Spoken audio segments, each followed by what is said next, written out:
Kabanata 109. Espiritu. Ang sagradong lupain ng Zhongzhou ay malawak at walang hangganan, ilang beses na mas malaki kaysa sa katimugang hangganan, at nagtatago ito ng hindi mabilang na makapangyarihang mga tao. Kabilang sa mga ito, ang 8 sagradong lugar at ang 12 santo ay ang pinakamataas na pag-iral. Ang 8 sagradong lugar ay Chunyang Holy Land, Tianyuan Holy Land, Xiqing Holy Land, Yaoli Holy Land, Wuzhuang Holy Land, Tibetan Sword Holy Land, Hanyuan Holy Land at Immortal Holy Land. Ang 12 santo ay apoy, yelo, dugo, bato, dragon, gamot, espiritu, pantasya, yuan, tunog, kaluluwa, at hangin. Maging ito man ay ang 8 Great Sacred Grounds o ang 12 Sacred Races, maraming Holy Realm powerhouses ang nakaupo sa mga ito, na humahadlang sa Zhongzhou, walang cap-oras. Sa mahigpit na pagsasalita, ang Spirit Race ay hindi makapangyarihan sa 12 Saint Races, ngunit ito ang pinakakakaiba. At dahil sa kanilang pagkakaibigan sa Soul Race, ang iba pang puwersa ay hindi nang ahas na guluhin sila. Ayon kay Ling Langtian, mayroong 36 na Soul Orbs, na dinadala ng 36 na Spirit Clan Heirs, naghahanap ng mahinang lungsod tulad ng Dark Moon City, at kinukolekta ang kaluluwa. Para sa partikular na function, hindi rin malinaw ang Ling Langtian. Mula sa pananaw ni Ling Langtian, ang gawaing ito ay dapat na madali. Hanggat ang mga kaluluwa ng lahat ng residente ng Dark Moon City ay nakolekta, maaari silang bumalik kasama ang kanilang mga soul orbs at makakuha ng malaking halaga ng cultivation resources. Ngunit hindi niya inaasahan na biglang tatalon si Qin Ju at direktang papatayin sina Lu Qinghao at Ling Qiong, at ito ay isang hindi makatwirang uri. Alam mo, ang Spirit Vault ay isang mid-level powerhouse sa Supreme Realm. At nagmula siya sa isang lahi ng espiritu. Ito ay malayong mas malakas kaysa sa ordinaryong Supreme Realm, kahit nasa tuktok ng Supreme Realm. Gagastos ang Spirit Vault upang talunin ito, ngunit ang Qinju ay parang kumukuha ng litrato. Ito ay kasing simple ng namamatay na langgam, at madali nitong papatayin ang kalangitan. Bukod sa alamat ng martial arts, hindi maisip ni Ling Langtian ang pangalawang posibilidad. Sa sandaling ito, sa mansyon ng City Lord kung saan 2 gasgas ang nataman, si Ling Langtian ay nakaupo sa lupa na nanginginig, hindi man lang nangangahas na tumingin kay Qin Ju. Kung wala siyang sariling late-stage cultivation base, natakot siyang umihi. Ako, ang alam ko lang ay ito. Nag-aalalang sabi ni Ling Langtian, sa takot na bigla siyang suntukin ni Qin Ju. Kung tutuusin, puro kalokohan ang sinabi niya. Sino ang papasok sa lahi ng espiritu upang mamatay para sa kaluluwa ng isang mandirigma sa ilalim ng lupa? Matapos pakinggan ang paglalarawan ni Ling Langtian, hinawakan ni Qin Ju ang soul bead sa kanyang kamay at gumawa ng bahagyang puwersa. Click! Ang mga butil ng kaluluwa ay nabasag sa tunog, naging pulbos at bumagsak. Ikaw, sinira mo talaga ang soul orb. Kahit na alam niyang napakalakas ni Qin Ju, medyo hindi pa rin kapani-paniwala si Ling Langtian. Kahit na ang soul orb ay hindi nakamamatay, ito ay isang pinakamataas na espiritual na sandata pa rin, kaya ito ay dinurog ni Qin Ju. Dalhin mo ako sa Spirit Race. Mahinang sabi ni Qin Ju. Ano? Nagulat si Ling Langtian, iniisip na mali ang narinig niya. Dalhin mo ako sa Spirit Race. Inulit-ulit ito ni Qin Ju. Baliw ka ba? Nagulat si Ling Langtian, ngunit pagkatapos ay napagtanto na hindi ito dapat maging isang magandang bagay para sa kanya. Kung talagang nang ahas si Qin Ju na pumasok sa Spirit Race, dapat siyang batiin ng kamatayan. Kahit na si Qin Ju ay isang martial arts legend, hindi, kahit na ito ay isang martial sage, imposibleng makalabas ng buhay sa Spirit Race. Sa pag-iisip nito, paulit-ulit na tumango si Ling Langtian. Hanggat hindi mo ako papatayin, hayaan mo akong gumawa ng kahit ano. Paanong hindi maintindihan ni Chinju ang maingat na iniisip ni Ling Langtian? Ngunit wala siyang pakialam. Kung ang Spirit Clan ay maglakas loob na pigilan siya na buhayin muli si Yanshu, hindi iisipin ni Chinju na sirain ito sa kalooban. Dahil ang lahi ng espiritu ay maaaring gumawa ng ganitong uri ng pagkolekta ng mga kaluluwa sa lahat ng dako, kung gayon dapat silang maging handa na bayaran ang presyo anumang oras. Senior. Sa oras na ito, lumipad din si Suyan kasama si Yangxi sa kanyang mga bisig. Tara na. Ikinaway ni Chinju ang kanyang malaking kamay. At ang kabayo ay napalitan ng espiritual na kapangyarihan sa ilalim ng kanyang mga paa. Agad siyang lumipad paakyat sa langit kasama silang tatlo at nawala sa langit sa hindi kapani-paniwalang bilis. Senior, saan tayo pupunta? Espiritu Pamilya. Panipi-panipi. Zhongzhou Holy Land, Spirit Realm, Spirit Race. Bilang isa sa 12 lahi ng mga santo, ang lahi ng espiritu ay hindi lamang nagmamay-ari ng sarili nitong kaharian, ngunit sinasakop din ang napakayaman na mapagkukunan ng paglilinang. Bilang karagdagan, sa paligid ng espiritual na kaharian, mayroong isang hindi masisira na hadlang, at walang sinuman ang pinapayagang lumapit maliban sa malakas ng espiritual na lahi. Ito rin ang pinakakakaibang dahilan ng lahi ng mga espiritu, dahil walang nakakaalam kung ano ang hitsura nila sa loob. Sa sandaling ito, mayroong kapayapaan sa angkan ng mga espiritu. Mga berdeng burol, mga talon, at mga tulay na bahaghari. Halos lahat ng uri ng palasyo ay itinayo ng mga kayamanan ng langit, materyal at lupa parang isang fairyland. Kung hindi ito sinasadyang hanapin, natatakot ako na mahirap para sa sinuman na mahanap na mayroong isang pagoda sa gilid ng lahi ng mga espiritu, hindi bababa sa isang malaking bundok. Hindi. Ito ay hindi gaanong pagoda, ito ay isang masamang pagoda, dahil ang katawan ng tore ay naglalabas ng malakas na hininga ng kamatayan, at walang damo sa loob ng 10 milya, na nakakatakot. Click. Sinamahan ng malutong na tunog.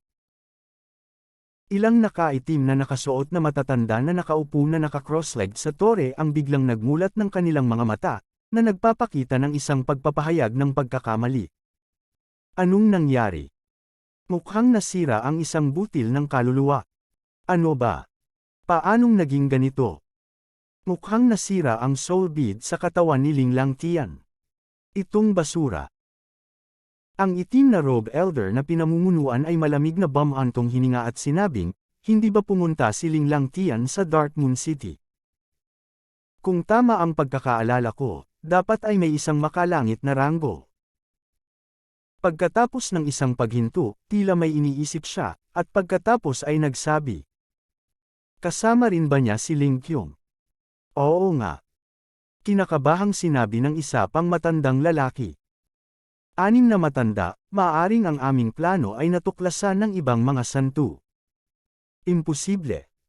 Ang 6 na matatanda ay tiyak na nagsabi. Ang mga banal na lugar at mga banal na lahi ay abala sa pakikipaglaban sa loob ng buong araw.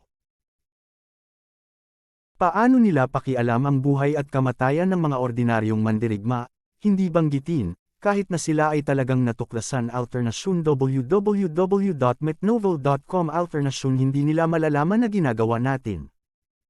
Well. Pero alang-alang sa kaligtasan, kung sino man ang sumisira sa soul orb ay dapat mahanap sa akin. Walang dapat magkamali. Oo. Sa labas ng espiritual na kaharian.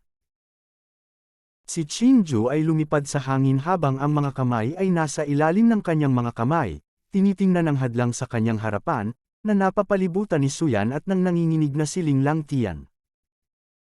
Hanggang sa sandaling ito, talagang napagtanto ni Ling Langtian ang kapangyarihan ng Chinju. Noong una, si Chinju ay isang kabayo lamang na may espiritual na kapangyarihan. Ngunit nang sabihin ni Ling Langtian ang tiyak na lokasyon ng spirit race. Naramdaman lamang niya na madilim ang kanyang mga mata, at pagkatapos ay nagpakita siya sa labas ng spirit realm. Ano ang pamamaraang ito? Kailangan mong malaman na may daan-daang libong milya sa pagitan ng Dark Moon City at Spirit Realm. Kahit sa banal na kaharian. Tama, ang banal na hari ay hindi makakaabot ng daan-daang libong milya sa isang iglap, tama ba? Ang dahilan kung bakit maaaring ilipat ng Soul Orb ang nakolektang kaluluwa sa Soul Tower ay dahil mayroong maliit na teleportation array sa loob, na konektado sa Soul Tower. At si Chinju ay halatang hindi sumakay sa teleportation array. Siya ba ang maalamat na dakilang pantas? Bagamat hindi niya alam kung bakit ang lahi ng mga espiritu ay nagtipo ng napakaraming kaluluwa. Pagkatapos malaman na si Yanshu ay hindi patay, naunawaan ni Chinju na hindi siya dapat magpaliban, kung hindi, walang makakatiyak kung ang kaluluwa ni Yanshu ay mawawala sa susunod na segundo. Kabanata 110. Soul Tower. Ito ba ang Spirit Race? Bulong ni Chinju sa kanyang sarili. Sa kanyang espiritual na kahulugan. Mayroong hindi bababa sa 20 Holy Realm powerhouses sa lugar na ito, at tila ang ilan ay umabot na sa antas ng Holy King, kaya hindi nakakagulat na maaari silang may rank sa 12 banal. Mga karera. Kung ang paghakbang sa Supreme Realm ay ang unang pagbabago ng mandirigma, kung gayon ang Holy Realm ay ang pangalawang pagbabago. Nagkaroon ng kasabihan sa sagradong lupain ng Zhongzhou na may mga langgam sa ilalim ng sagradong kaharian. Ang isang tunay na kapangyarihan ng banal na kaharian ay sapat na upang baguhin ang pattern ng isang panig. Halimbawa, ang Promised Sage at ang Pure Sun Sage, bagamat iisang tao lang sila, hindi nila maitaas ang kanilang mga ulo sa buong hangganan sa timog.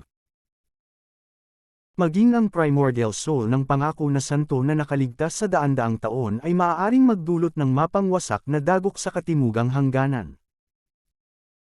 Ang pinakamahalagang bagay ay ang malakas sa banal na kaharian ay maaari nang makaimpluwensya sa linya ng dugo at makinabang sa mga bata ng walang hanggan. Ngunit ang Spirit Race ay may higit sa 20 Holy Realm powerhouses, na nagpapakita kung gaano ito kakilakilabot. Si Ling Langtian ay inapo ng isa sa mga Holy Realm powerhouses. Ngunit ang kanyang bloodline ay medyo mahina kapag narito siya, kung hindi, ang cultivation base ay hindi mananatili sa huling yugto ng kalangitan. Gayunpaman, sa mga mata ni Chinju, ang mga ito ay walang pinagkaiba sa mga ordinaryong makalangit na martial artist. Lahat sila ay suntok pa rin.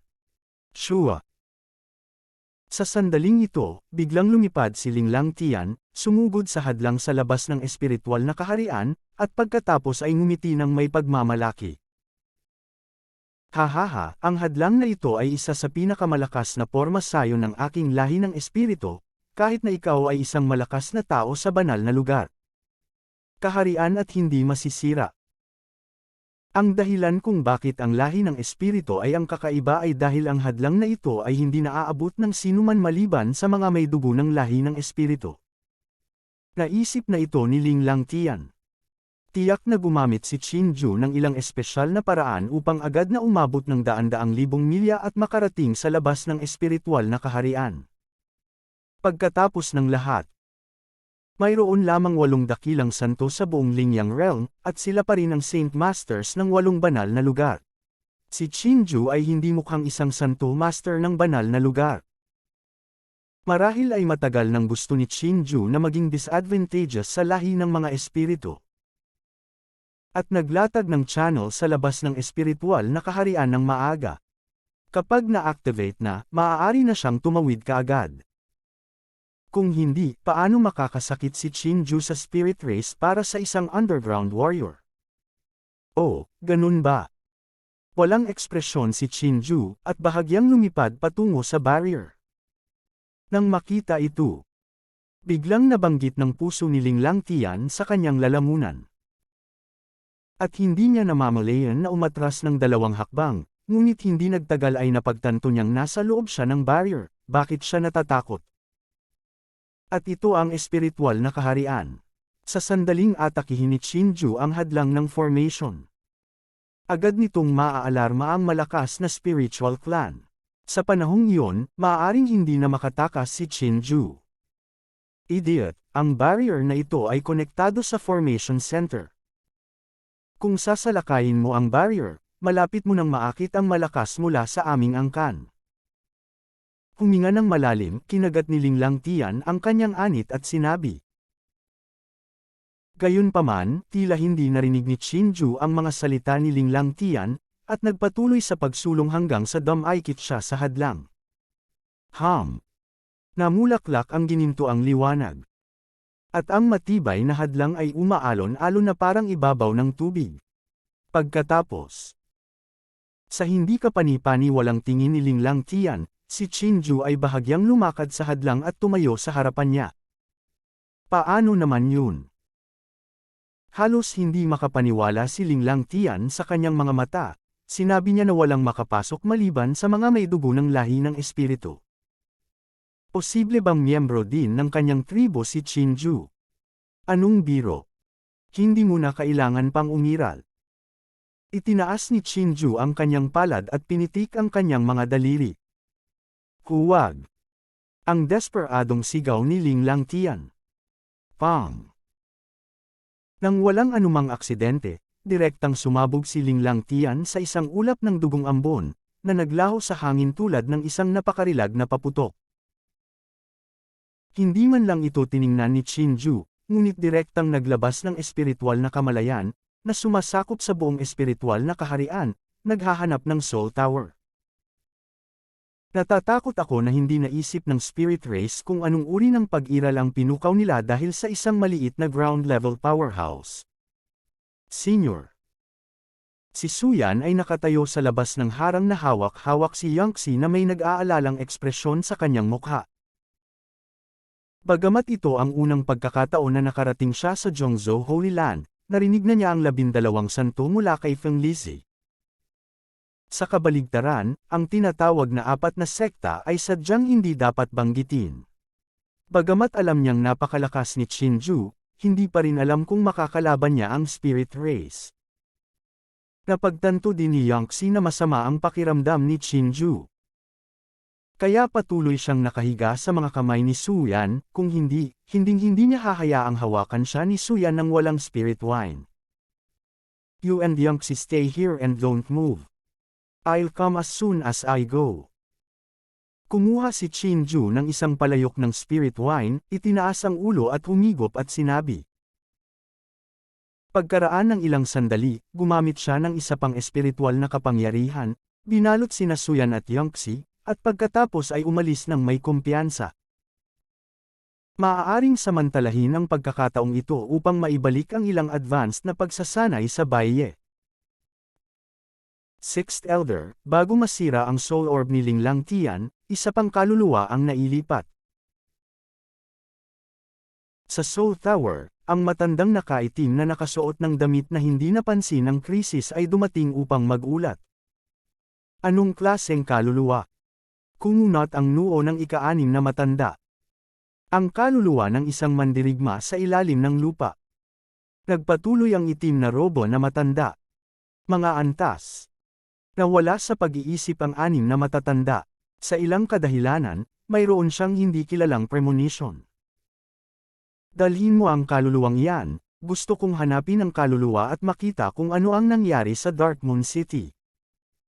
Matapos mag-isip ng ilang sandali, nag-utos ang ika-6 na elder. Oh! Nang malapit nang umalis ang matandang nakasuot ng itim. Ang Soul Tower ay biglang yumanig ng malakas, at dahil sa kanyang maalamat na antas ng cultivation base, halos hindi na niya makontrol ang kanyang figure. Anong nangyari? Lalong nabalisa ang 6 na matatanda. May umaatake sa Soul Tower. Bago bumagsak ang mga salita, isang hindi nakikitang malaking kamay ang biglang humawak sa itim na robo na matandang lalaki, at bigla siyang hinayla palabas doon. Hindi na namalaya ng kawawang matandang nakasuot ng itim na damit ang nangyayari, sumagi sa kanyang isipan ang isang masakit na puso, at nagdilim ang kanyang mga mata at siya ay nahimatay. Casual na itinapo ni Chinju ang matanda, inuga ang kanyang anyo, at dumiretso sa ilalim ng Soul Tower. Mula sa itim na damit na kaluluwa ng matandang lalaki, natagpuan ni Chinju ang alaala ni Yanshu, kahit papaano ay makatitiyak na pansamantalang hindi apektado ang kaluluwa ni Yanshu. WHO. Sa pagharap sa biglaang pagsulpot ni Chinju alternasyon www.metnovel.com alternasyon lahat ay nagulat, halos magmadaling umakyat, nalaman lamang na sila ay nakakulong sa lugar at hindi makagalaw. Bahagyang lumingon si Chinju sa gilid. At nakakita siya ng pulang ilaw na may dugo. At sa liwanag, may isang maliit na figure na eksaktong katulad ni Yanshu na nakahiga, ngunit medyo transparent, tila nawawala ito anumang oras, iyon ay kay Yanshu. Orihinal na kaluluwa. Mayroong hindi mabilang na pulang ilaw na asterisk sa silid. Ang bawat liwanag na grupo ay kumakatawan sa isang kaluluwa. Sa pagtingin sa paligid, ito ay hindi bababa sa 100,000. Mahirap isipin kung ilang buhay na ang napatay ng lahi ng espiritu. Ang mga primordial soul na ito ay kadalasang mga martial artist na nasa ibaba ng makalangit na ranggo. Na bahagyang konektado sa Soul Tower tulad ng enerhiya na ginagamit upang mapanatili ang operasyon ng Soul Tower. Bumantong hininga, inabot ni Chinju at hinawakan ang kaluluwa ni Yanshu, nagbabalak na palitan ang natitirang kaluluwa. Walang paraan, ang mga kaluluwang ito ay masyadong mahina. Kahit napabayaan sila ni Chinju, ito ay magiging isang dead end. Tumigil ka. Anong ginagawa mo? Isang malakas na lahi ng espiritu ang umungal. Umiling si Chinju. Ang mga malanpisi na langgam na ito ay tila hindi pa rin maintindihan ang kanilang sitwasyon. Si Chinju ay talagang tamad na magsalita ng walang kapartakan. Kaya ang kanyang espiritual na kapangyarihan ay nawala at direktang winasak ang lahat ng malalakas na espiritual na lahi na naruroon. Wow! Sa sumunod na segundo, binalot ng gininto ang liwanag ang lahat ng mga kumpol ng ilaw na pula ng dugo, at huminga ito ng ilang beses o higit pa upang mawala, at ang mga kumpol ng liwanag na kulay dugo ay nawala din. Kasabay nito, ang 6 na elder ay sumugod na mula sa itaas na antas ng Soul Tower, na sinundan ng ilang maalamat na powerhouse sa likod niya.